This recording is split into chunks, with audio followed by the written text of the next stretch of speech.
A properly constructed infrastructure is the foundation of our first pillar, market access. After all, if we don't have properly built roads, bridges, rails, and waterways, it's pretty hard to get our product to market.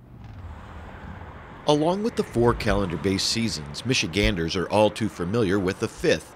It's called Orange Barrel season. The state has roughly 120,000 miles of roads to maintain between state and local jurisdictions, and 82% are either in fair or poor condition, and 13% of all the bridges are structurally deficient.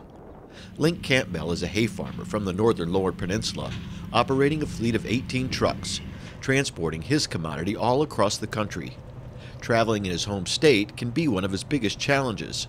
He's president of the Otsego County Farm Bureau and chaired the Organizational Priorities Task Force. When the county presidents was put together this spring to kind of confront the biggest issues facing agriculture, what was holding us back, why we weren't being profitable, things that we could do to make it easier for us to do the business that we do. We had district conference calls in which we consulted with fellow presidents around the state what their concerns were.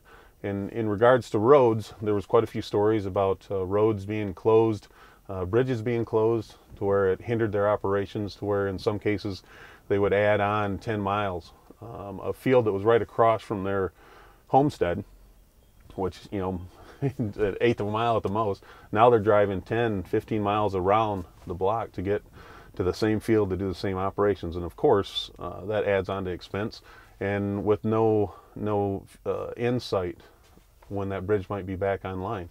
So it's important that we get this information, talk with our local road commissions, and try to express our view that we need these roads operational. We need the bridge opened so that we can perform our duties more efficiently and more timely manner. Revenue from motor fuel taxes and vehicle registration fees funds the construction and maintenance of Michigan's highways and byways. In his State of the State speech, Governor Rick Snyder called on the legislature to correct what he termed an underinvestment in infrastructure. In response, the legislature is considering a package of bills that would, among other things, increase the state's gas tax by 9 cents a gallon and annual vehicle registration fees by about $60. The tax and fee hikes are expected to raise $1.4 billion annually for road repair work. Cliff Pellman is a farmer member of the Cass County Farm Bureau and for the past 22 years has served on the Cass County Road Commission. The commission recently lobbied their electorate for a millage increase to help with their roads.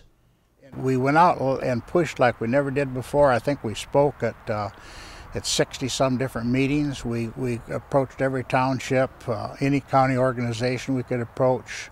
We had somebody attending just any meeting, function they could get into.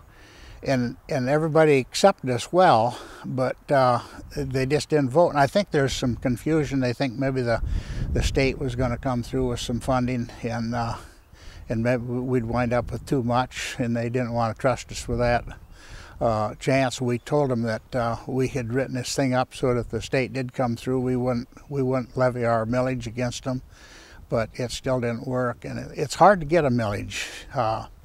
I really think that if you're going to do anything with roads, it needs to be on the fuel end of it, or on a tax per vehicle. And I'd rather see it on the fuel used, because then you're taxing the people that's using the vehicles. You're not taxing the guy that's not using it very much.